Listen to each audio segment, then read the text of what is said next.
saam te hê. Bietjie anderster as in die verlede, behalwe die wat daar so was, bietjie meer jong stemme te kry. So vir die jaar kyk ons is baie bewus van coalitionregering en wat vir ons voorlê. En die sprekers wat ons gekry die afgeproduk, het ons allemaal bietjie meer, kan ek sê, op daai fokus geplaas. Maar ons doel is besluit dat baie van die sprekers in die verlede is ons nog bietjie ouer vaardig gewees, en dit is nodig om jong mense te kry, al meer. Maar het lyk vir my dat ons met meer jong stemme kry. Ja, dis ook ons ook die sê, young votes, young voices and they votes. En dan, dis ons het gesê in Afrikaans, weet vaderland, voorland, moerland. En toe Nico, jy gesukkel om 'n vertaling te kry vir Engels, toe sê jy, young votes and the voices, CoalitionReality, Mirage, courage. Ja. So, ons wil graag dan na julle luister. I think the way to do it then, hulle het hier twee groeperings. Kom ons sê groeperings van denkrigting. Thought. Nie noodwendig dat dit daar werk nie. Ons het 'n Afriforum se denkrigting aan die regterkant. Ek weet nie of ek hulle in die doelbewus aan die regterkant gesit het nie, maar in elk geval. En dan hierdie kant, Rise Mzansi. Baie mooi woord sal ek sê, but they do not necessarily work for them. It's just they're more associated maybe in thought. And that is why you're here. So we've got the two groupings here. And I think the way we want to do tonight is to first ask that grouping there to share their views. And each grouping will have 15 minutes. And then the other grouping will also share their views. And there might be similarities or there might be big differences. But Peter's is made 15 minutes per group. And the best way maybe to introduce you is I'm going to ask to introduce yourself. So basically maybe when you start talking, just introduce yourself, where you are, what you do maybe in a sentence or two, and then shoot. So ek gaan hier begin by Ernst. And then you just go through.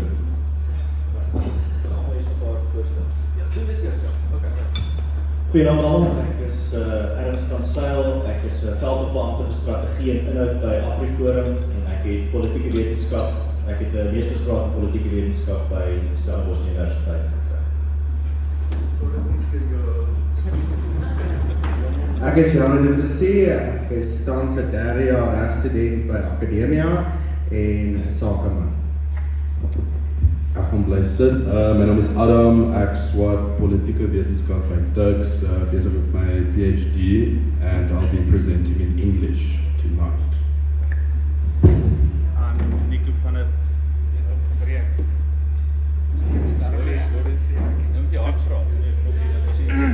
I'm Nico van der Dussen, so eloquently put on the invite as Director of Companies and a political hobbyist. I'm also going to stay seated. My name is Gabe from Vermeulen. I have a master's in political science and I'm busy with a PhD in political science. And I work at the University of Pretoria as a lecturer. Okay, it's working. Baie dankie. Now that we know who you are, this group. Ja, ek dink ek kan maar net praat uit ervaring uit as iemand wat werk binne die, kan mens maar sê, die oplossingsindustrie. So, as ek kom by die land wat ons rondom ons sien, daar's baie probleme, baie groot en klein probleme, en as ek kom by oplossings, sit baie Suid-Afrikaners steeds vandag vas in 'n eenrigtingstraat van, as die sentrale regering nie die probleem kan oplos nie, dan is daar geen manier om die probleem op te los. Hierdie is 'n tipe denkwyse wat waar 'n radikale kopskuif nodig is. So ons sit vas met 'n probleem, en daai probleem is 'n bose kringloop van staatsafhanklikheid.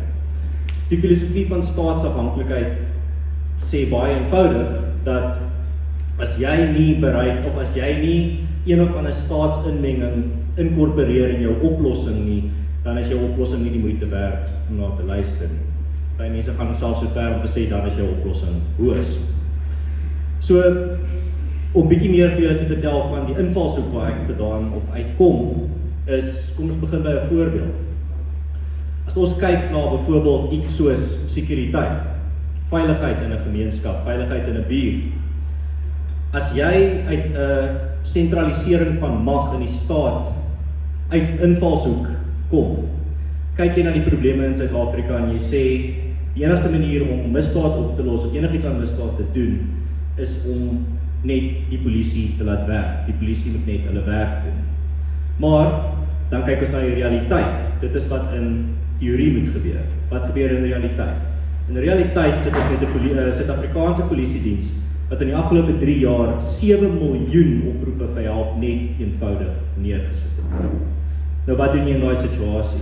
Gaan jy net sê wel ons moet die polisie regryk?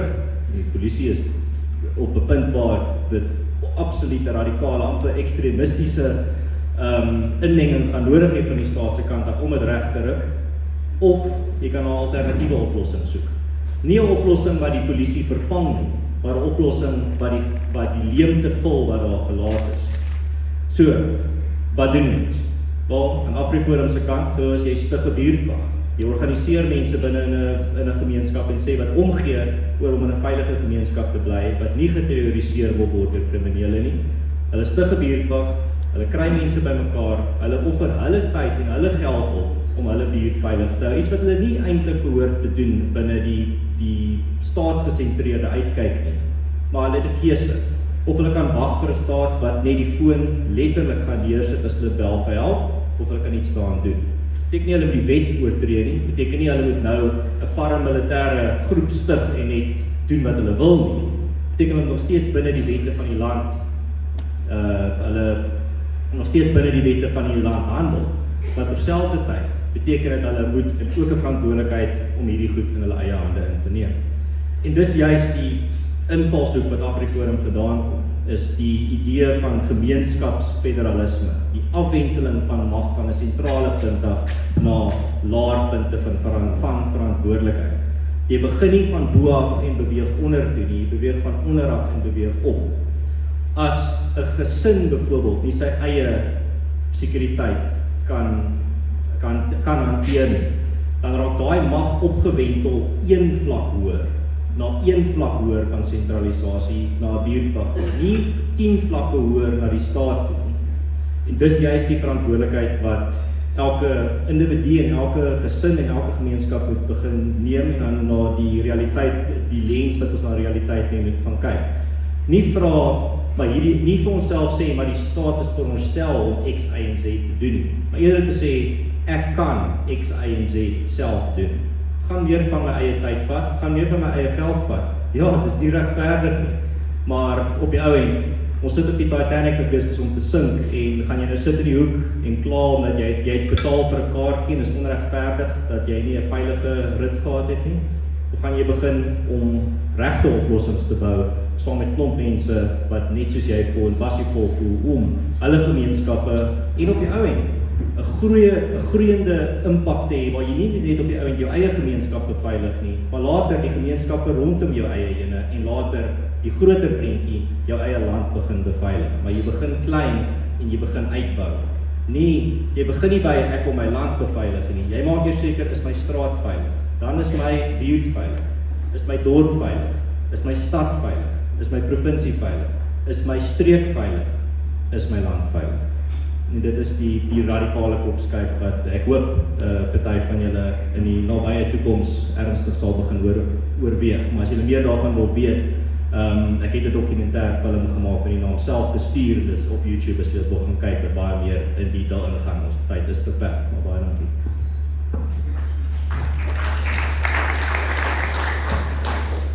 Baie dankie Ernst. So ek werk nie vir Afriforum nie, maar ek kan myself nogal belyn met hierdie denkwyse. Ek is, vir sommige van julle was geskok toe ek gesê het, ek is in 2002 gebore, so ek sê dit altyd vir konteks. So dis 8 jaar na 94. En ek gaan praat uit my perspektief uit, hy het bietjie meer uit beleid gepraat, maar ek sien daar's basies 2 denkrigtings wat besig is om plaas te vind. Daar's 'n redelike groot groepering wat om die braaivleisvure met 'n redelike sterk brandewyn en dan argumenteer oor die probleme van Suid-Afrika. En ons kan nou maar kies, ons het 'n hele lang lysie. Ons kan begin by enige staatsdepartement, enige munisipaliteit en ons het genoeg om oor te kla. Dieselfde wat jy kry op Facebook, baie wat dieselfde kommentaar lewer van, en dan is daar altyd so ietsie, party mense wat sê, iemand moet iets hieraan doen. As ek soos, asseblief wil ek graag daai iemand ontmoet, want nou skuif ons die verantwoordelikheid van die probleem af op iemand anders. En Ernst het dit nou eintlik baie mooi gestel, is dat ons skuif die probleem af aan die staat, want eintlik in die ou denkwyse was dit wat ons gedoen het. Ons was aanvaar, as jy die polisie bel, dan gaan hulle kom. Ek kan sê, ek is een van daai 7 miljoen oproepe gewees, wat nie geantwoord is nie. So, wat doen ons nou? My skoolhoof het my 'n belangrike ding geleer op skool. Hy het vir my gesê, Jandré, jy en jou klasgenote en klasmaats het die vermoë om die wêreld te verander. Almal, ons het dit binne in jou. Maar dit is nie nodig dat jy die wêreld hoef te verander nie. Verander net daar waar jy geplaas is. In jou gemeenskap, in jou skool, in jou werksplek, daar begin dit. En dan is dit nie 'n vraag van, en dan in die sentrale nodale punt vir daai ding, is neem verantwoordelikheid. Neem verantwoordelikheid vir omtrent vir dinge wat nie eens jou skuld is nie, wat nie 'n probleem is wat jy geskep het nie. Soos wat ek gesê het, ek is in 2002 gebore, ek kan nie sê ek het ja of nee gestem nie. So dit is 'n kwessie van, wat is die oplossing? En in 'n mate is ek ten slotte ook die produk van 'n oplossing. Want in COVID toe Wolkskool, wat die SOS, die skoolondersteuningssentrum, het ek Wolkskoolklas gekyk om daarom 'n onderskeiding in wiskunde te kry. Ek studeer in my Akademia. Hoekom? Want ek kan in my taal studeer, en dit is vir my belangrik. Die tweede ding is, dit het 'n model wat vir my werk, dat ek 'n voltydse werk het. My pa was 'n stigter van die plaaswag, omdat hy omtrent 100 beeste verloor het aan diefstal. Nou teen R20.000 'n koei, kan jy ook nogal dink, wat kost 100 beeste jou. En so, ek is in 'n mate die produk van 'n oplossingsgebaseerde mentaliteit vanuit die gemeenskap. En ek dink, wat al hoe meer gebeur, ten slotte, is dat, en ek dink dit is iets wat Afriforum en ander organisasies ook doen, is, dit is nie, ons bring politiek by hierdie situasie in. Dit het niks met die politiek te doen, en dit het iets met die oplossing te doen, en wat kan jy daaraan doen? Ek is nie soos die regse interessante ene, soos iemand het eendag vir my gesê, in Urania draai net regs en ver regs. So, die kwessie is, dit gaan nie oor politieke beleiding nie. Ek kan vir jou 'n baie lang opstel skryf oor wat my geloof is en wat ek glo in politiek. Maar die sentrale ding is, die staat werk nie. Hy het waarskynlik dalk nooit gewerk in Suid-Afrika nie. Ek gaan dit sê. So, wat nou? En die oplossing wat uit hierdie geleedere uitkom is, ek doen dit self. Ons doen dit self, ons begin by jou, en ons doen dit saam. Ter wille van almal.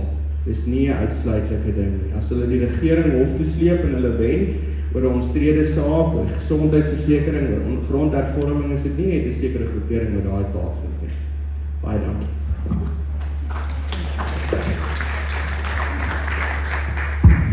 Is it working this time? Yes. No. Great. I'm listening to the other side of the table, and in general I agree. But I think I want to put a harsher point to it.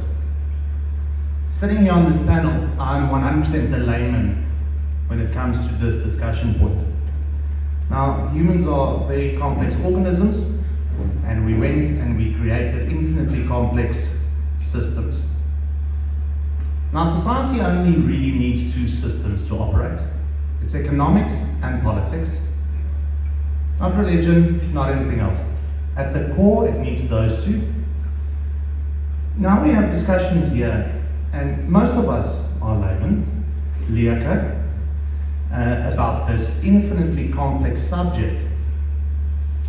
So we have these discussions, but what is it really going to? We have a big unknown in coalitions coming. But if we look at it, why do we discuss this? And it's 2 points for me. We are very privileged to live in a society that the only work we have to do in this democracy is go vote. And we don't even do that. You don't have to be part of any political society, you don't have to be part of your community, and that's where a big part of the solution lies and where we should shift to. So, firstly, we need to discuss these complex points so we know who to vote for. But then secondly, if we discuss these points that we, myself 100%, cannot fully comprehend and understand, and we build some sort of solutions, is it worth anything if we do not get actively involved in the parts that we actually do? Be it, firstly, voting, that's a given, that has to be done. But we can have evenings and evenings like this, and it does not mean anything if we do not get actively involved. Because we think, it's speaking about politics the same way as like speaking about the rugby ref on the weekend. You get super passionate and you think you know exactly what's going on there, but most of the time we don't. There's a quote that was apocryphally attributed to John Adams, where he says, blown away by a torrent of passion, we make shipwreck of conscience. So when we do speak about these points, I think that anything from the layman's viewpoint, it does not mean anything if we do not actually put it into action and leave a lot of the real solutions to the people that know. You don't question the doctor that operates on your lungs. You send your taxes to be done by your accountant. When it comes to politics, everyone knows everything. And from my viewpoint, it only helps if we get actively involved in implementing the solutions. Thank you.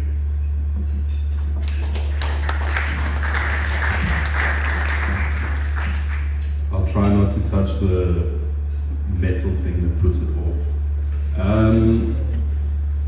So, yeah, I want to respond to the right side of the table. I think that it's all good and well to advocate for something that can happen now, in the present time.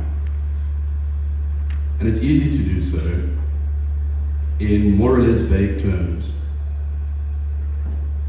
if we don't speak about the historical context that gives the present time, right? We were born from our parents because they were born from theirs, and so on, ad infinitum, until wherever we, are going to say life started or whatever. And arguing that the solutions lie beneath the state, sort of DIY federalism and these things, implies a means to do so. That means was given to us historically, right? And I think that statist solutions, which is anathema perhaps to Afriforum and Rise Mzansi, is required for those who do not have the means to stig eie instellings self, right? There is intercultural cooperation occurring with Afriforum, and I think that's something that is really commendable. But I think that there's a misrecognition of how perhaps these good things are misrecognized by, yes, this is very wordy or whatever, by the rest of society. So, not recognizing the historical path that gave the conditions from which we can say eie instellings and so on, creates a dynamic where anything and everything, and you do know this for sure, that Afriforum does and says is detracted by broad sectors of the population of Twitter and so on, even ostensibly good things. And I think that's because there's a misrecognition dynamic that needs to be rectified. And basically, what I mean to say about this is an acknowledgement, even though I was also born, maybe not 8 years after, but like 4, if my maths is right. And so clearly, I mean, I had nothing to do with apartheid and the past that we are continuously blamed for, right? But perhaps there's a sense of, if not corporate responsibility or collective responsibility, then perhaps an acknowledgement to just begin from a place where, okay, cool, now we're speaking each other's language, and from there we can try to move forward. If we look at the TRC of the 90s, which broadly, if we divide South Africa into two political sides, left and right or whatever, no one agrees that what they did was like ultimately for the betterment of society. Because it was, framed in terms of restorative justice, but there was no actual, coming together of two sides in a way that, okay, cool, now perhaps we can move forward. And I think that that's why something as terrible as the pandemic of farm murders does not receive the support it should from sectors of the society. That's because perhaps there's a sentiment there that you guys don't care about us, why should we care about you?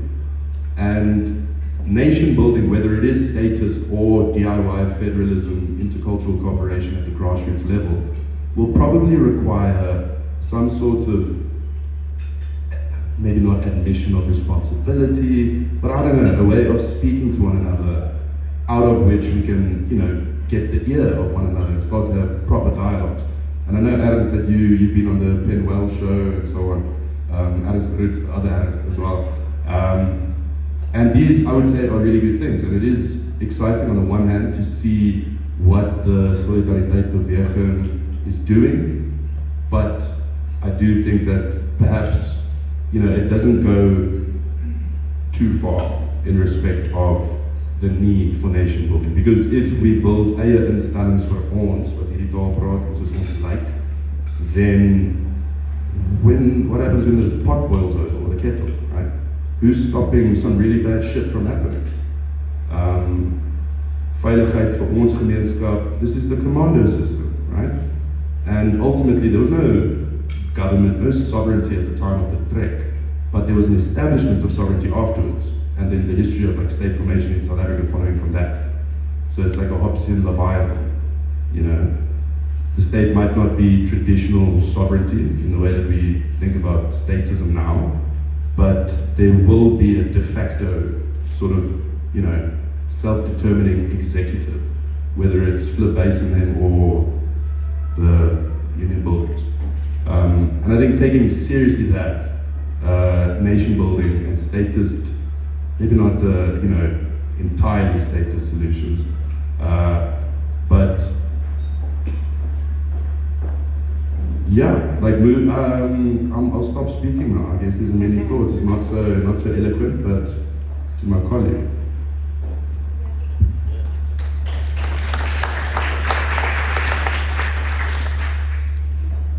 Okay, so thank you to everybody so far for the contributions. Can everybody hear me? I'm sitting right by the speaker, so it sounds. Can you not hear me? Can you hear me now? Okay, I'm sitting right by the speaker, so it sounds super weird to me. So I think the argument that's been made from over there, to my understanding, is that we as a country need to move away from state dependence, right? And I'm entering into this with the assumption that at the end of the day, all of us want A, for South Africa to continue existing, and B, for it to get better. But I think that this discussion is not worth having if that's not the end solution, right? And I think that this idea of calling any interaction with the state dependence, and making your primary solution just grassroots federalism or community-based federalism, I think it ignores the important role that the state does have to play in our day-to-day. So if we move away completely, and Adam did touch on this, if we move away completely from any state intervention or any state impact of our lives, then this stops being South Africa, right? So I think, yes, there is a need for community-based solutions, but we cannot do this without thinking about the state and what the state should look like in this context, right? So, and I think this was also briefly touched on by Adam, but it's very easy for some of us to do community-based, to have community-based solutions. The point was made, yes, it's not fair, we need to give a bit more of our time, a bit more of our money. Now, in our country specifically, I think we can all admit and acknowledge this, time and money is a luxury that not everybody can afford, simply, right? Some people get up at 3 in the morning to get ready and then they take transport into town and they work the whole day taking care and cleaning houses, etc. And then they get back at home at 7 p.m. and then they have to feed their kids and everything and they make below minimum wage, etc. So that means that this idea of taking things into our own hands is a luxury that is afforded to only some of us. So I think that although a beautiful sentiment, and one that I really do agree with, I think democracy should be more than just voting, although I think voting is very important. I think it should be more than that. We should be more involved in our communities. That's not a luxury that everybody has, right? And I think that that's a realistic assumption that we can make. So then, how do we try and fix South Africa and keep it an existing country, while by combining this grassroots options with the necessity of the state?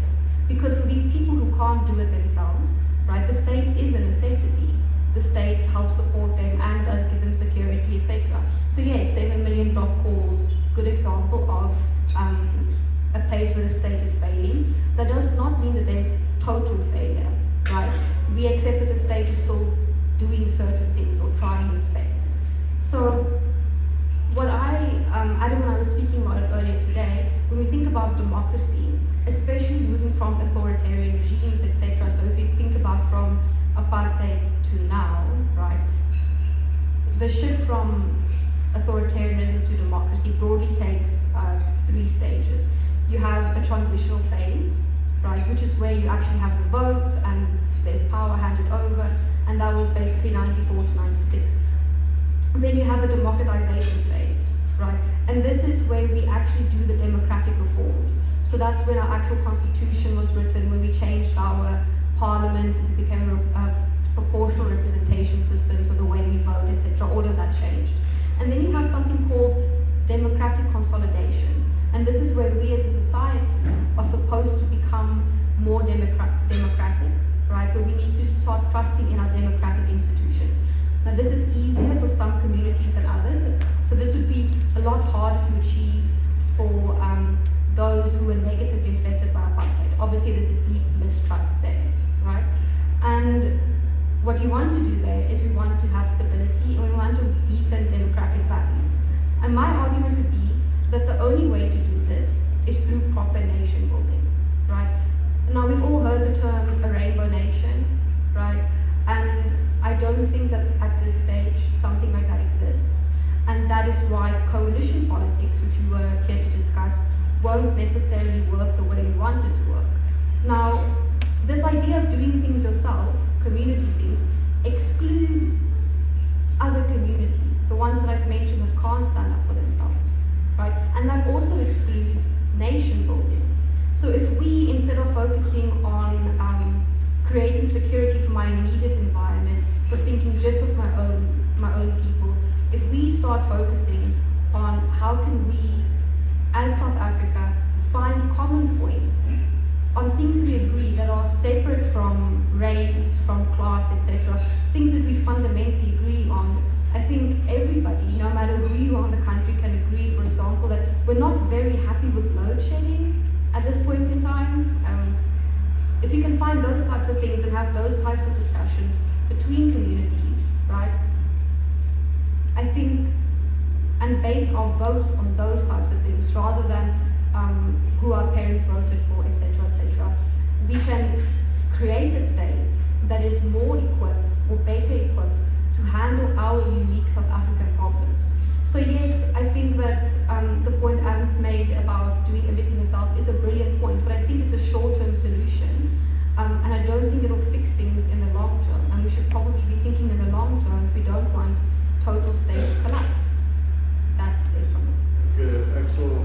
sal nie my leuke standpunte nou hierso besig nie, ek het vele daarvan, behalwe om te sê dat dit een ding wat ons nie genoeg debatteer nie, is die feit dat ons het in 94 politieke demokrasie gehad, maar ons het nie sinvolle ekonomiese demokrasie gehad nie. En as ons nie dit nie daaroor gaan dink nie, gaan ons sukkel. Die positiewe ding is dat ons het geweldige, interessante opsies wat letterlik in 94 nie bestaan het nie. En veral interessante opsies wat uit die radikale sentrum moet kom. Want as ons dit nie gaan definieer nie, gaan ons sit met die opsies wat deur die radikale linkerkant en veral in die konteks van die sogenaamde National Democratic Revolution vir ons aangebied gaan word. En ek sê dit nie uit 'n negatiewe oogpunt, ek dink net ons leef in 'n baie opwindende tyd. Ja, ons sal baie goed in die gemeenskappe moet doen, maar soos ons ook weet in ons eenheid en verskeidenheid, as die zebra op die swart streep geskiet word, gaan die witgedeeltes ook maar doodgaan.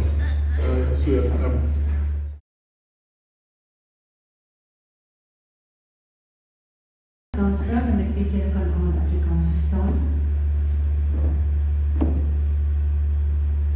My haar is 'n keer en jou haar is 'n keer verskillend en daar is 'n bepaalde rede voor. Moet my dus nie kwaad opneem as ek vir jou sê wat jy vanaand gesê het ek al lang al in baie kere gehoor. Maar wat ek gehoop het ek vanaand van julle sou hoor, miskien sal julle my kan antwoord, is wat ek planne het julle om dit wat julle hier in theorie genoem het, te materialiseer. Ek stem met hierdie meisie waarvan ek haar naam nie kan onthou nie, volmondig saam om te sê, dis 'n lieflike plan wat jy het, Ernst, maar om in Suid-Afrika op die dag van vandag te sê, ons begin by ons, dra soveel politieke bagasie dat vir die meerderheid van ons populasie die konsep onmiddellik sink. Ja, dit is net 'n korttermyn oplossing. Dit is ten minste iets van 'n oplossing. Dit is net korttermyn. Maar ek hoop julle kan iets van 'n plan voorstel. Dus waar wil jy sê? Kan ek maar sê, dankie vir wat julle gesê het. Maar so wat? Hoe gaan ons maak? Ek is ook Adam se ma. En ek sê dit trots.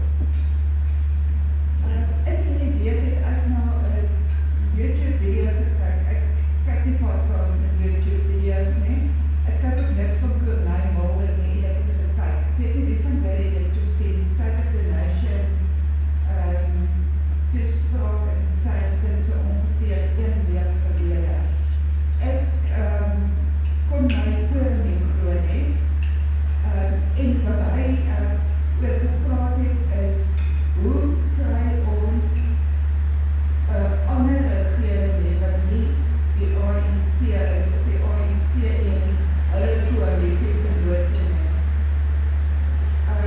Hy het toe gepraat van 'n UDF, wat so obvious is, verskoon die Engelse woord obvious, maar dit is soos Rise Mzansi, of dit is wat ons allemaal beleef. Hoe kry jy 'n coalisie? En die coalisie moet nou uit te dink het op 'n planning oor een te kom kan die werk neem. Wat hy gesê het, is maar verskriklik interessant dat jy die oude partij, wat min of meer, soos ons hier gehoor het, lees het altijd voortbestaan en hulle dat wat bietjie beter moet gaan met ons. Gebruik jou eie manifest, doen jou eie ding, doen jou eie werk, en kry die jong mense in. Maar anders het jy 'n logo of standpunt wat duidelik sê, ek sal in 'n coalisie saamwerk. So as ons van die kleiner partye en die groter partye het, dan het jy ten minste wanneer ons stembus toe gaan, en ek hoop ook baie jong mense wees, weet jy, as jy jou kruisie hier gaan trek, hierdie ouens het al nou, daar is 'n belofte vooraf, dat hulle aan 'n konstruktiewe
oplossingsindustrie, dit is 'n baie groot beweging. Ons het kerke, ons het media, ons het 'n baie competent corporate sector. So ons het net absoluut alles. En die tyd is min, ek het baie lank gepraat. Ek is kort, ek praat kort. Nico, ek het ietsie gemis en dat jy gesê dink ek. Want jy het gesê, ons is allemaal leke en ek is die grootste leek van allemaal. So ons moet gaan stem. En daar is dit met jou 100% so. Maar is dit al wat ons moet doen? Wat anders moet ons doen? Want dit voel net van hier is intussen mense wat goed doen en ja, dalk doen dit vir die eie gemeenskap, maar ek dink ook die gemeenskap het so vervleg geraak nou, dat jy moeilik iets doen net vir jou eie gemeenskap, sonder om dit vir ander ook te doen. As jy pothol te maak jy het vir al die karre, toe jy net vir die wit ouens se karre nie. So, wat gaan ons anders doen, behalwe net stem? Ja, ons allemaal moet gaan stem, maar intussen moet ons goed doen. Ek is Jandré. Ek wil net vir julle vra, soos wat die dame gesê, wat is die plan vorentoe? Maar ek wil amper begin by die begin waar ek my kinders groot gemaak het. Ek dink dat educating people and telling them what it's all about is waar ons moet begin. Maar ons sit ons met 'n etniese groep en ons almal word anders groot gemaak. Ek sou nogal vanaand daarvan gehou het dat ons meer ander etniese groepe gehad het, because ons verstaan nie mekaar nie. Ons kan almal vanaand hier praat, maar ek kan nie vanaand vir 'n Khoza of 'n Shangaan of 'n Tswane of wat ook al nie. En ek dink die interaksie tussen meer groepe moet plaasvind. En dit moet vir my op 'n baie jong grondslag moet dit plaasvind. Ek weet nie regtig of ons met ons en of die wat nog onder ons as iets meer kan doen nie, want ons is te ver in hierdie hele ding in van apartheid en al daai dinge. Maar ek dink is daar basiese goeie onderrig is en as kommunikasie en as wederwysige hoe kan mens sê, wederwysige gesprekke met mekaar.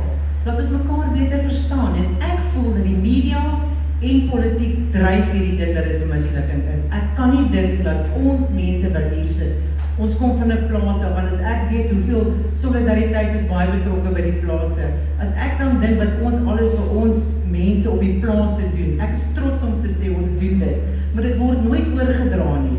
As jy vandag daar op ons plaas kom, kan die mense vir jou gaan wys, hy het water wat loop uit, hy het 'n spoeltoilet, hy bly lekker, maar mense hoor nooit daai goeie goed nie. Jy hoor altyd die boere maak dit of die boere maak so, dit is nie die waarheid nie. Ons werk baie nou saam met die swart mense, dit is ons verskriklik lekker. En ons het 'n baie oop kommunikasie, en baie van hulle is in 'n hoë posisie poste, en hulle voel deel van ons, en natuurlik is daar deel ook daarvan vir die winste. So ek dink hierdie ding word bedryf ook op 'n ander manier wat ons nie baie van het. Alright, so ek sien nou baie goeie vrae is en interessante goed wat ek hier gesê is wat ek soveel as moontlik op wil reageer, maar ons het beperkte tyd, maar ek sal my bes doen. Ek dink eerstens, Adam, ek wil iets reageer wat jy gesê het, ek dink nog of jy baie moed sal gee, die wêreld, nie dat jy dit gesê het nie, maar die wêreld op sosiale media korreleer definitief nie baie vir die sentimente wat jy sien nie, ja, soos in 'n EFF land gebly het. Dis vir my die lekkerste gevoel in die wêreld om met my Afriforum te gaan inkopies doen en dat mense vir my van alle agtergronde vir my kan sê dankie vir wat julle doen. En dan wil ek nou sommer, ons begin by die vraag van wat ons moet meer doen as net stem, die derde vraag, maar deur net iets in jou gemeenskap te doen, kan mens meer verander doen. Dis absoluut waar. Die slaggate in Afriforum maak duisende slaggate elke jaar reg in hoofstrate en strate oral in stede en dorpe. Daai slaggat diskrimineer nie. Hy vra nie vir die persoon wat oor hom ry, is jy 'n Afriforum lid of nie, of is jy Afrikaans of nie, en as hulle nie is nie, dan gaan hy oop en dan sluk hy die kar in. Stel hy met 'n buurtwag. Elke liewe buurt waar ons buurtwagte is, ons het 160 buurtwagte reg oor die land. Elke een van daai buurte is die meerderheid mense wat in daai buurt bly nie Afriforum lede nie, anders sou ons al miljoene lede gehad het. Maar die buurtwagte doen nog steeds hulle werk en hou daai gemeenskap veilig, al is daai gemeenskap nie eers betalende Afriforum lede nie. Ek dink ook dan ook wil ek reageer op iets wat Gabe gesê het, maar dit sal ook op een van die vrae antwoord. absoluut ons standpunt is nie om die solidariteitsbeweging se standpunt is nie om die staat te vervang of te vernietig nie. Ons is nie hier om 'n plaasvervanger vir die staat te wees nie. Jy moet eerder dink aan wat ons doen as 'n supplement tot die staat. En buurtwagte weer eens is 'n goeie voorbeeld waar buurtwagte saam met SAPS werk. Ek bedoel, ons kan nie diegene as ons iemand vang wat besig is om 'n misdaad te pleeg, kan ons nie nou die reg in ons eie hande neem. Hy moet oorgelaat word aan die polisie, oorgehandig word alle inligting wat ons byvoorbeeld insamel word ook gedeel met die polisie. Ja, hulle is net te bly vir die help. Dan 'n punt wat ek wil lig oor iets wat jy gesê het, Adam, oor hulpbronne en dat nie almal het altyd die geld nie. Dit is wat baie van die vrae ook genoem het. Ja, absoluut, dis 'n baie geldige punt. Maar tog, hoekom ek klem gelê het op staatsafhanklikheid, is die feit dat, soos wat Ludwig Wittgenstein gesê het, iemand sal in 'n kamer vasgevang wees as hy nie weet dat om die deur oop te maak met 'n omtrek eerder as om ontstoot nie. Sit ons vandag met in 'n situasie waar baie mense die deur sien, maar hulle trek net aan hom, hulle weet nie dis 'n stootdeur nie. Hulle moet net bietjie anders aan party oplossings begin dink. En 'n goeie voorbeeld daarvan is die manier wat Afriforum en die solidariteitsbeweging befonds is. Solidariteit het met R10 skenkings Soltech gebou. Afriforum se minimum donasie per maand is R30. Ek het alself agter die gordyn gaan kyk na die tipe finansiële posisie van die mense wat vir ons geld gee, en daar is duisende Afriforum lede wat op minimumloon is, want ons doen baie gereeld polling onder ons lede om te kyk wat is hulle situasie. Baie van hulle het regtig nie geld om ons te gee nie, maar hulle doen dit nog steeds, dat hulle sien die werk wat ons doen. Dan wil ek eintlik maar net om af te sluit by daai spesifieke punt kom, dat dit gaan 'n kopskuif vat. Nie 'n regimeverandering in die sin dat ons met nou 'n hele nuwe nasionale stelsel, ons moet die regering tot niet maak en nou 'n nuwe stelsel aanneem nie.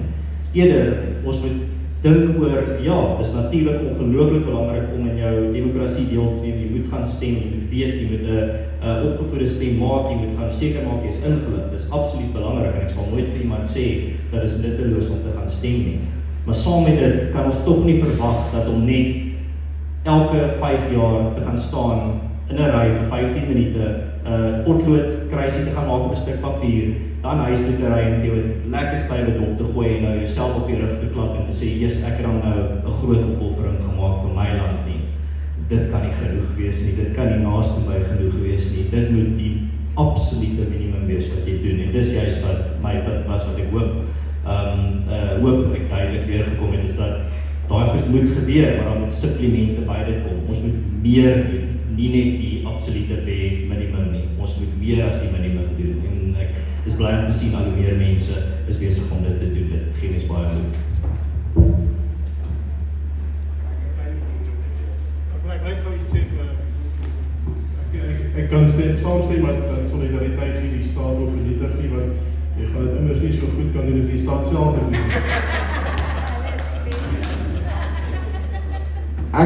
Daar is die perfekte kommentaar vir wat ek wil sê. Dit sommer die regte inleiding. Ek stem volkome met jou saam aan die punt van die tafel, ek kan ongekeer van onthou nie. As die staat gewerk het, as die staat voorsien het vir die persoon wat in 'n kaya bly vir die laaste 70 jaar, om historiese redes hoekom hy daar gekom het, ek wat in geskiedenis belangstel, kan vir jou presies sê hoekom hy daar gekom het. As die staat omgesien het na die mense wat hom die meeste nodig het, en vir die laaste 30 jaar gehaat het, dan het ek ANC gestem. As die ANC gedoen het dit wat hy gesê het hy gaan doen, as hy sy beloftes aan die mense, die politieke beloftes wat hy gemaak het, deurgevoer het, dan sou ek moontlik ANC gestem het. Maar wat ons nou het, en ek en Ernst het daaroor gepraat, is jy het 'n baie klein minderheid, 'n elitistiese groep, wat nou net die vorige elitistiese groep vervang het. En wat het ons? Ons het nog steeds tussenin, eintlik die meerderheid van dit, die wat die stadium nodigste gehad het hulle geval. En ek ondersteun dit is, ek gaan nie 'n revolusie loods nie, gaan steeds stem, staat is belangrik, daar is sekere goed wat net die staat kan doen. Maar ek dink, as 'n individu self, het die staat die geleentheid gemis. En dalk is dit die politiek, die nuwe politiek, se verantwoordelikheid om nou dit wat gedoen moes geword het in die laaste 30 jaar op 'n nasionale vlak te herdoen. En ek gaan nou iets sê en ek distansieer my, ek is nie 'n formele beweging raadsman of raadslid of spraakpersoon nie, daar doen ek dit weer.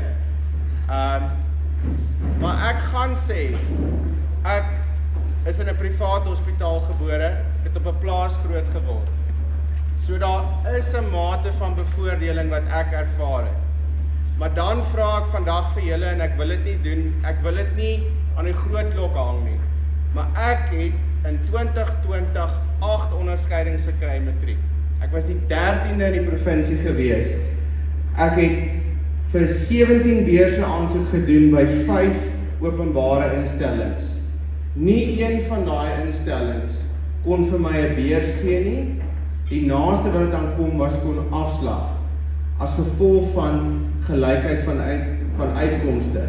En ja, dalk, ek weet, daar was iemand wat dit dalk meer verdien het as ek, maar ek dink, die vraag wat ons moet vra is, tot watter mate moet ek benadeel word vir ander om bevoordeel te word.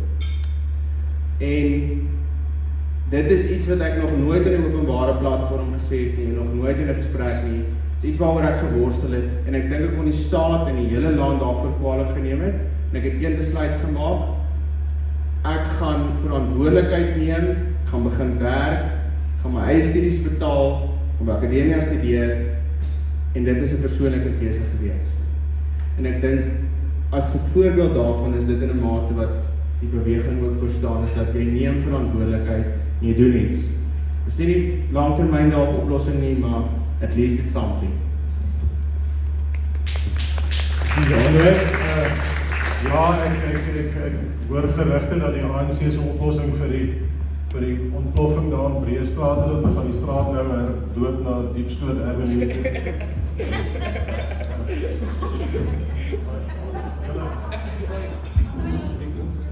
Nico, dat was 'n vraag geweest.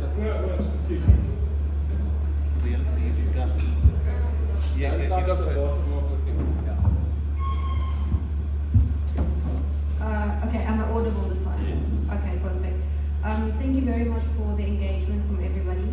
So, one of the big things that political scientists have been dealing with is exactly what you've been asking. So, like, what are the practical, actual solutions that we do? Because I think all of us are very much on the same, at least in the same chapter of the book, as to what needs to change. And I can give you some options, right? Now, historically, with these types of transitions, there are things that have worked, right? One of the first things that I feel like I must acknowledge is that I don't think that the ANC did a very good job up until this stage. They were an amazing liberation movement, right? But liberation movements need to move on to governments, and I don't think that that always goes smoothly. Historically, it hasn't in other contexts. So I agree with the point that, you know, an old elite has been replaced with a new elite, right? So very much the same way that it worked before. There's a new upper middle class, and the poorest and the people who needed it most have been failed by the state pretty consistently. So I think we can agree with that across the board. So that is one of the biggest problems that we're facing in terms of why our democracy isn't doing very well. Historically, what works, right, in fixing up governance issues after transition, right, is statistically economic improvement of the poorest by the state. So what we see is that when we find regime changes from authoritarian to democracy, it's usually inherited unimaginable inequalities, and one of the best ways that we've seen those democratic governments become legitimized is by fixing or addressing inequality, right? Now this has been very difficult in our case for a multitude of reasons.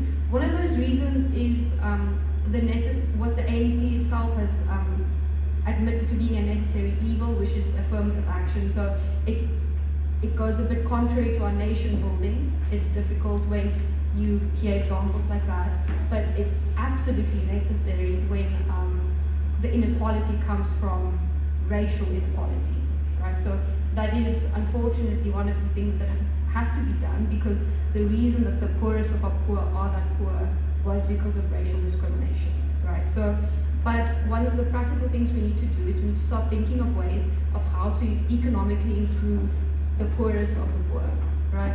And there are multiple ways that the government has been working on it, and that's a very long-term thing. There's no short-term ways to improve that. So the man earlier referred, she works on or has a farm, right? They've recently, 2 years ago, they made the minimum wage for farm laborers equal to the national minimum wage. Before that, it was lower. They've done the same with domestic work recently, things like that. There's been lots of debate about how to, if we're moving over to greener power solutions, how to reskill and upskill the whole of Mpumalanga. So there's a body within the presidency, a research body, and they're looking at ways of how to create new jobs in Mpumalanga, in, for example, the tourist industry, right? So there are things that are being worked on in that sense.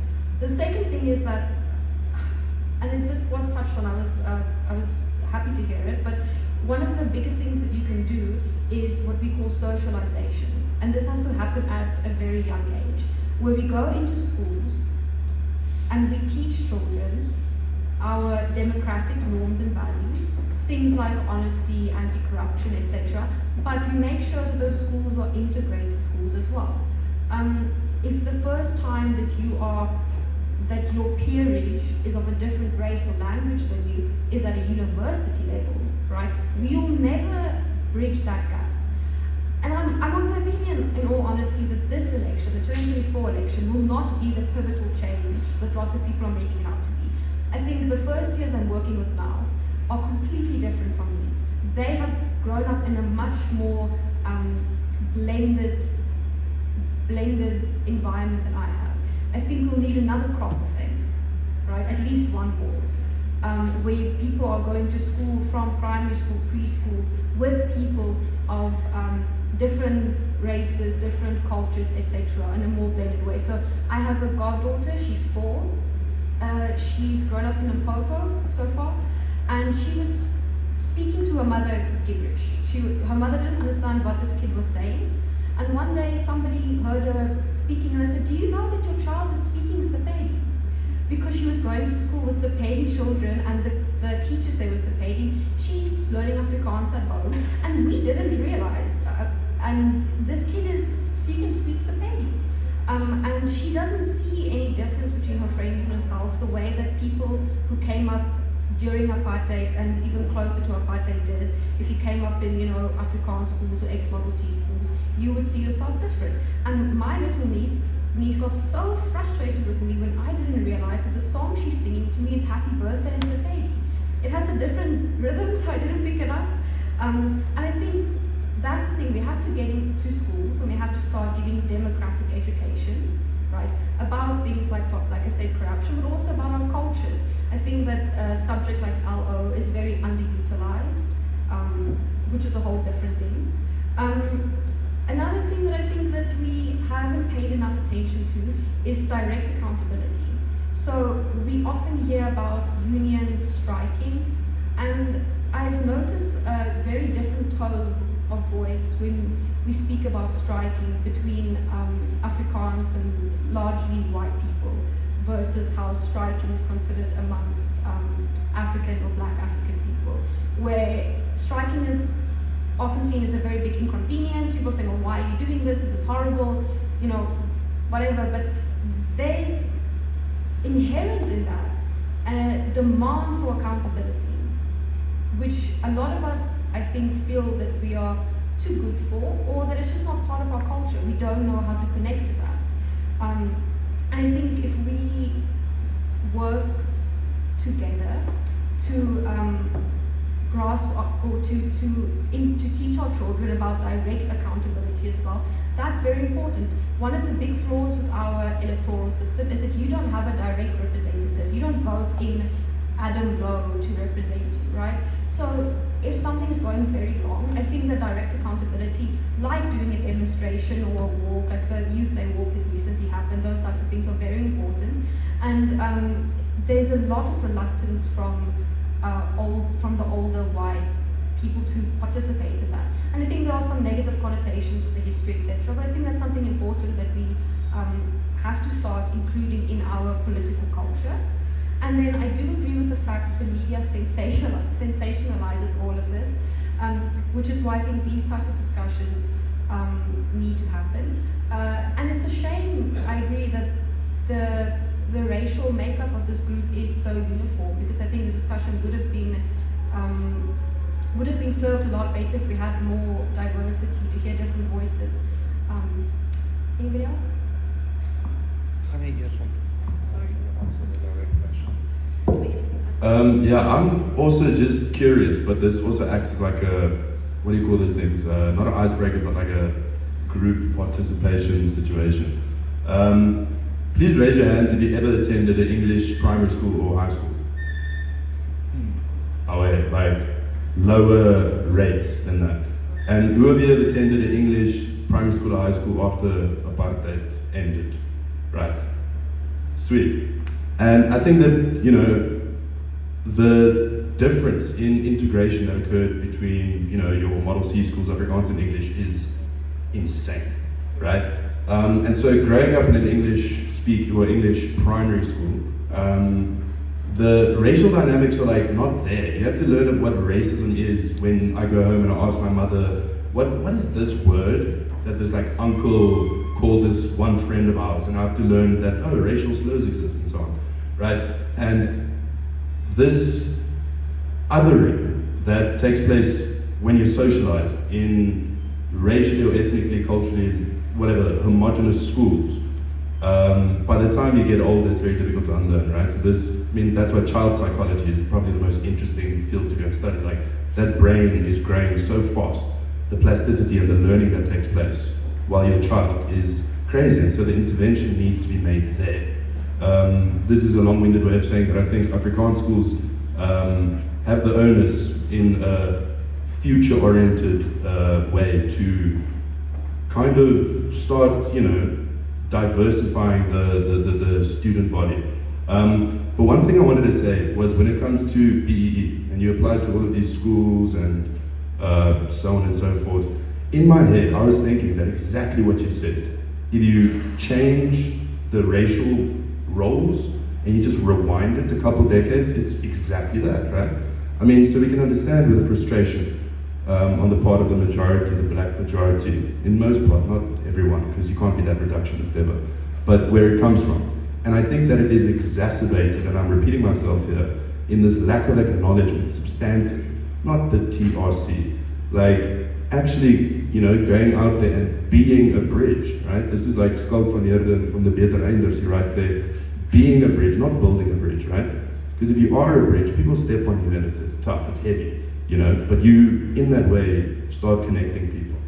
I think from that point on, anything and everything that XYZ group does is taken more seriously by people who previously just, you know, a priori are going to reject what you're going to say because I'm supposed to hate you. And I think it takes a lot of bravery to look forward into the unknown instead of going back to things that are quote unquote, you know, tried and tested. I also want to speak about affirmative action in the current context of the post-apartheid, right? If we, again, historicize things, we'll see that BEE today, or employment equity or whatever, is reactive, whereas WEE, or whatever you want to call it, from back then, was proactive, right? The Carnegie Commission said it's abhorrent that white people are so poor that they might end up marrying black people, right? And you had these steps in the name of white supremacy through the mechanisms of the state to get us to the point where we are able to say, you know what, fuck the state. And I think that we need to take into account the historical context, the nuance, because this world is very complex. And maybe a reactive interim measure to get us to a point where there is no 116 racial discrimination laws is the ideal thing to do, rather than let the pot boil over and maybe there's, I don't know, some really horrible civil war situations happening in the future, right? But that's on us young people, I think. And like she said, maybe even a generation or two away, unfortunately. Ek gaan vinnig probeer antwoord die vraag wat direk aan my gestel is, saam met die vrou se vraag. My punt was, ek's 'n eternal optimist oor Suid-Afrika, maar ek's 'n pessimist oor hierdie forums.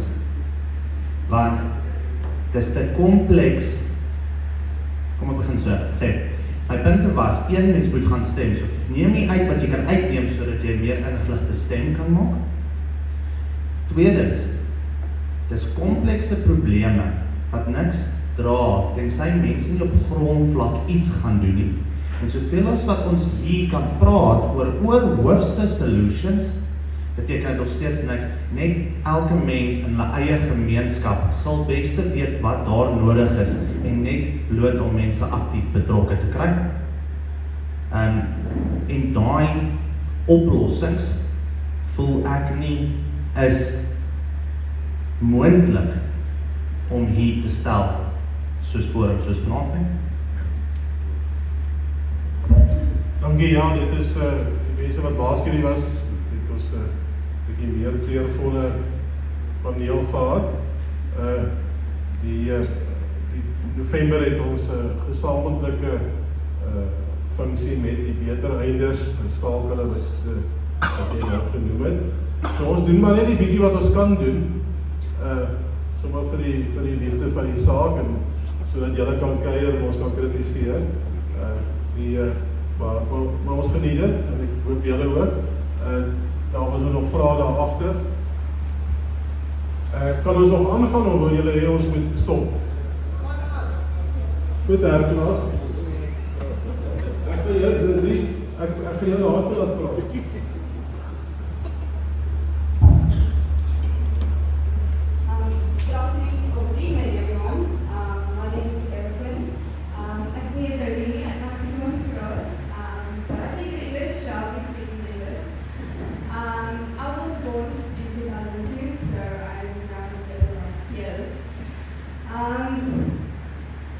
There were a lot of things said tonight that I agree with. There were a lot of things said tonight that I disagree with. But I definitely had enough time to hash that out. Also, fellow Matie, I'm currently studying mathematical science, and I represent the PhilCofEast's transformation portfolio. So a lot of these conversations have come up, are coming up, and are bound to come up in the youth for our future, for our future generations. What I would like to say is, you said it's very important to look at these things from the historical context to know where we're coming from. As you've heard tonight in the audience from our mature counterparts, it's also very important to know what we have to do. We know our why. We're Simon, we know our why. Why do we want to do this? We want a better future for South Africa, like Gabe said. We want a better future for South Africa. We invested here, we grew up here. We want a better future for our children. But now we have reached a stage where we said, but what are we going to do about it? And we've heard so many theories. I do study political science, but I know that there are a lot of theories as to what we can do about this now. My question relates to the future.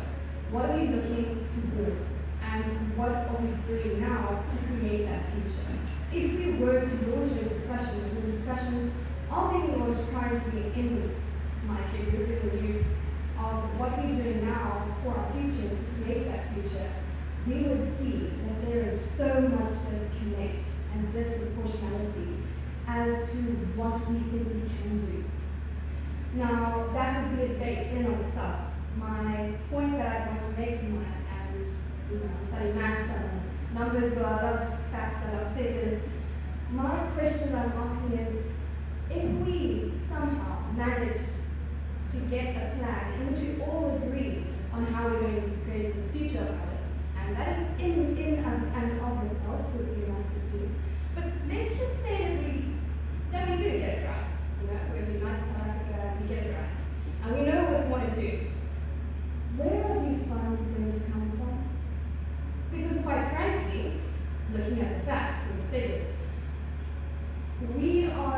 but mere fingers on a puppet whose strings are being pulled. And those strings are not being pulled by the government, whoever we may decide we elect when we vote, of course. But they are being pulled by the people that control our government. And who is that? Now, let's look at an example. Namibia. How many highways have been funded by international countries? China. Whole highways are owned by China. Germany owes China, France owes Germany, Greece owes France, and so if we want direct accountability, like Gabe said, we can point this finger to people. The fact of the matter is, what are we doing about it now? Us. These people that are sitting and standing in this room right now, what are we doing about it, and where can we get the funds to do that? And my question and my plead to you and my peers and the rest of us is that yes, we are young right now, we have the energy and the time and the will to actually fight this battle, but quite frankly, we have to remember to stay humble, because one day we will need our parents, we will need the generation that we came from to look back to them, to ask them, please teach me your ways. Yes, I may think I know it all. I may think I have all the theories that I've learned in varsity that quite frankly has no practical applicability right now. But please teach me how you have done this and we can work on this together. So quite frankly, I think that we have to look back to, yes, we can look to future generations, but we also have to look back to our past generations and to come back to you as youth to say, please teach us how we can do this. And the way forward that I think we could get this right, just is in the business community and in the business sector. And I feel like it's those businesses, if we take just Pretoria, those businesses that have invested their own funds, those people that have invested their own money, not government money, their own money into making this business work for them and their family and the rest of the communities. They have physically invested funds into making this a better South Africa. What are they getting for it? What return on investment are they getting in this country? And that is where I think we can reach out to. So we have the why, we have the political mindset and the vision, and I'm grateful that we have political science students to guide people like me that don't know about it. And I'm glad that we are raising this question from our coach, our parents, to ask what are we going to do about it. But me as fellow peer, I'm asking, but where are these funds going to come from, and can we approach the business sector to do that? Is my question. Baie dankie jonge dame. Ek dink as jy die boek van die Amerikaanse die die kelder in die deficit myth gaan lees, dan gaan daar vir jou 'n paar wijshede kan bewaar word. Dan wil ek jou graag weer na dit te doen. Dries, is daar nog iemand anders? Ja, ek sal nou ek wil net sê, vroeger die week is in beeld gepubliseer dat die nasie staan die projek van die Gauteng premier wat 8000 werksgeleenthede geskep het, of gaan skep, of probeer skep, en aansoeke getrek van 1.2 miljoen mense af. Jandré, jy is bly, jy is nie een van die 1.2 miljoen mense nie. En enige van die ander jong mense wees bly, hulle is nie een van die mense nie. Ekskuus, het jy aansoek gedoen, Michelle? Nee, dis my manier van klaar. Okay. Die amptelike taal. Dankie. Goed, dat ek het alle opstek, Dries, is jy lus geblus? Dankie, Dries. Voor ons by die dame uitkom, is jy nou al gesê? Nico. Jy hy paar politieke toespraak, ek gaan hom voorvat. En jy sê nou dat die mense ook gaan antwoord. Op die, excuse wat je naam nou weer? Sorry? I think you made a few good points there, but you are touching now on the second thing that is one of the most complex things in the world, and that's economics. And I want to just make a few statements on that. Daar's 'n mispersepsie dat Suid-Afrika 'n arm land is. Ons is nie. Ons is besig om 16 miljoen mense, ek is nie doodseker oor daai nommer nie, maar te onderhou met grants, of kry hulle nie regtig genoeg nie. Ja, daar's nog te doen. Ons bestuur dit ontsettend sleg, en dis wat, weer eens, ek weet nie wat die oplossing is nie, maar het is exciting vir my om te sien hoe die impak van koalisies die public purse gaan affekteer, veral as jy magte het wat nie gesentraliseer is om een groep nie.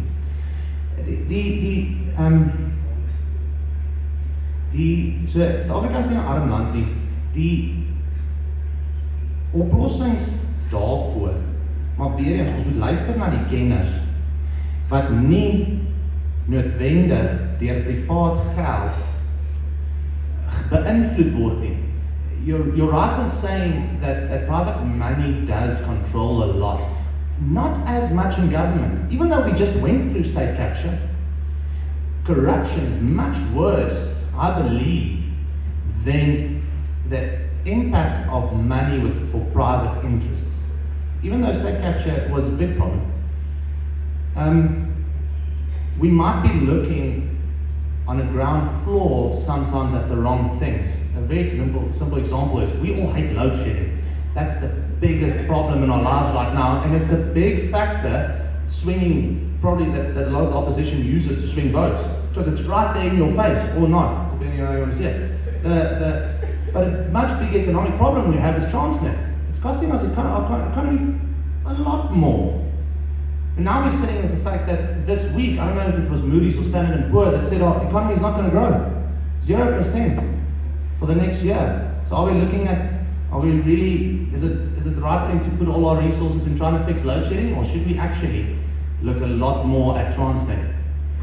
The one positive thing on it, I saw this week that we did sign a quasi-privatization deal with, I think it is a Philippines company, I'm not sure, to start running the Durban port, which was a great thing.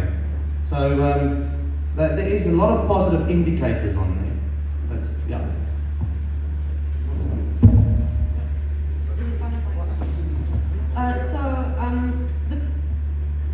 The question about who's in charge, right? I just want to touch on this quickly, sorry. In the past, right, developmental funds were given in the form of what we call structural adjustment programs. And that's when the global economy was liberalized, which means when we say liberalized in an economic sense, we mean that they say that, okay, we'll give you this loan, or we'll give you this money, and then your state isn't allowed to support or give grants to this specific sector, right? So before that, we had, for example, in agriculture, etc., the state gave a lot of support, extension programs, etc. We did that in our textile industry, all of that. And that was not just the case with us, but a case with most of the developing world, right? And then the World Bank and the global financial infrastructure said, we'll give you this money if you need a loan, but then you have to pool state support, you have to liberalize, you have to make a neoliberal market, right? And what we saw then, consequently, was these economies would basically collapse, right? So we don't have a textile industry in South Africa anymore. Some of you might still remember we used to have one, but that's part of this neoliberal thing. The money that we get now, right, foreign investment to our government, does not come with the same type of strings attached that these structural adjustment programs used to have attached here, right? So China is investing a lot in Africa, yes. One of the reasons that they're doing that is that there's this economic hegemony, or I'm trying to think of a nice way to say it, this economic overpowering from Western countries like the United States, etc. And that means that they get to there to set the rules on an international scale, right? And we interact on the international. And blocks like the BRICS movement, for example, everybody is familiar with that. What they're trying to do is challenge this, right? So when we are getting investments from like China, etc., it's not because there's necessarily because they want to rule the government or something like that. It's because they're trying to develop relationships, right? Friendships, so that we can stand together against some of these, frankly, international bullies like the US, who does whatever they want to, whenever they want to. So if you see, for example, now we have this, we call it the just energy transition. So this is where we're trying to change or move away from coal power in South Africa. And this program needed a lot of money, and we got a lot of investment from the US, from the UK, etc. But they were very reluctant to give it to us because they said, we're going to give it to municipalities and it's going to disappear via corruption, right? So the problem, and I think it has been said before, isn't necessarily that we don't have the money, right? The money is there. The problem here is then more likely corruption, which then we need to speak about our political culture in South Africa and what we teach our future leaders. But just to say that most of the funding, if all of the funding that we're getting, they don't have those types of strings attached anymore, right? So if the money is going into like the personal pocket of a president or whatever, then decisions can be influenced, but it happens a lot less than one might think. Did I say something horrible? I think the powers that be would like me to stop my voice.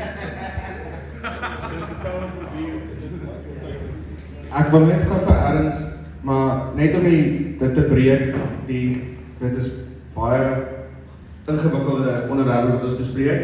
Ek was in Angola, ons ry op 'n pad, die ou wat saam met my cruiser was sê, my maatskappy het hierdie pad gebou. Ek het hier ingevlieg laat toe ons het hierdie pad gebou. Ry ons 20 km verder, kry ons nog steeds die pad, maar ewe skielik is dit hierdie pad het 'n probleem. Iemand het 'n probleem. Sê hierdie Chinese het die pad gebou. Toe sê dit was definitief 'n verskil. En dan die Kennedy verslag, 6 volumes, dit is sekerlik die moeilikste leeswerk wat ek ooit in my lewe gedoen het, is om te verstaan hoekom het ons tot hier gekom. My slotsom is dat 'n groot deel van die oplossing is 'n ekonomiese een, maar ek het net die ekonomie een en ek is te dom om te verstaan, meer as ekonomie een. So hopelik het ons 'n slim persoon wat vir ons daarmee sal kan help in die toekoms en nou gaan ek vir my meer geleerde kollega gee om sy terugvoer te gee. Sjoe, jy het nogal baie druk op my daar gesit. Maar ek wil maar net vinnig, ons tyd is beperk, daar's baie wat ek wil sê, maar ek dink Nico en Gabe het nou baie volledige antwoord aan die vraag uit die gehoor het. So ek sal maar net, ek wil op 'n punt reageer wat Adam nou vroeër gemaak het, want is iets baie naby aan my hart. As iemand wat eindelose meningsstukke al geskryf het oor hoekom ek nie gaan immigreer nie, ek is vas hierso en ek gaan my kinders so groot maak in Suid-Afrika. Of die grap van al my vriende en almal wat al enigiets gelees het wat ek geskryf het vir die res van my lewe wees. Maar op daai punt, dis hoekom hierdie saak baie naby aan my hart is.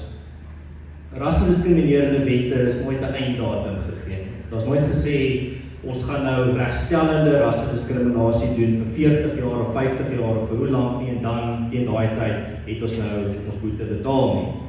Die probleem daarmee is die feit dat daar nie 'n einddatum is nie, beteken dat die regering wat nou tans, en ek is bietjie harder op die regering as party ander mense, horribaal misluk om enigstens ongelykheid uit te wis in die land, spesifiek om meer ongelykheid, miskien veral intra-ras ongelykheid. Dit is 'n groot probleem wat niemand oor praat nie. Wat nou gebeur is, die generasie van vandag, nie eers so jong soos 2002 nie, so jong soos 2010, 2015, word gestraf vir die mislukkings van die regering. Hulle raak nie net gestraf vir wat in die verlede gebeur het, hulle raak gestraf omdat die regering besig is om 'n gemors te maak van die land. So my eerlike vraag aan enigiemand wat rassendiskriminerende wette ondersteun sal regtig wees, dit kom uit die diepte van my hart uit. gaan ek steeds eendag vir my dogtertjie moet verduidelik dat hoekom sy nie die netbalspan gehaal het nie weens haar velkleur, gaan ek vir my seentjie eendag moet verduidelik dat hy nie werk gekry nie want hy op by Dussen gaan werk het en hulle het 'n moratorium gesit, 'n verbanning of 'n absolute harde lyn, ons gaan nie enige wit mense meer aanstel nie, ek moet vir hom verduidelik, dis omdat hy wit is dat hy nie haar werk kry nie, maar terselfdertyd moet ek vir my kind leer dat ons leef in 'n nie rassige land en nie diskriminasie is 'n slegte ding. Ek weet nie hoe ek dit kan doen nie. Ek wil vir my kinders leer dat rassediskriminasie is verkeerd, maar ek kan nie vir hulle leer is verkeerd as daar teen hulle gediskrimineer word, maar ek moet terselfdertyd vir hulle sê, dis goed as dat teen jou gediskrimineer word, maar jy mag teen iemand anders diskrimineer nie.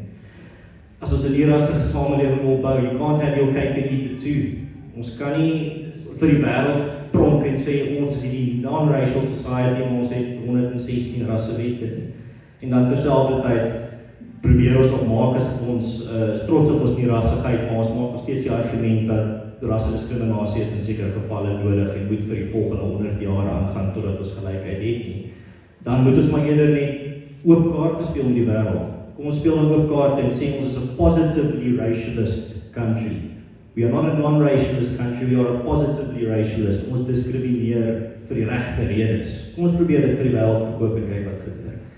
Maar dis maar net, maar ek wil terselfdertyd ook nie eindig, en ek weet ons tyd is beperk, ek wil nie eindig op 'n verre noot nie, maar soos ek sê, ek moes dit aanraak, want is iets naby aan my hart as iemand wat die rooi Afrika sand of stof kan jy teen in al my organe vind teen hierdie tyd. So ek is vasgemaak in hierdie kontinent vir die voorsienbare toekoms.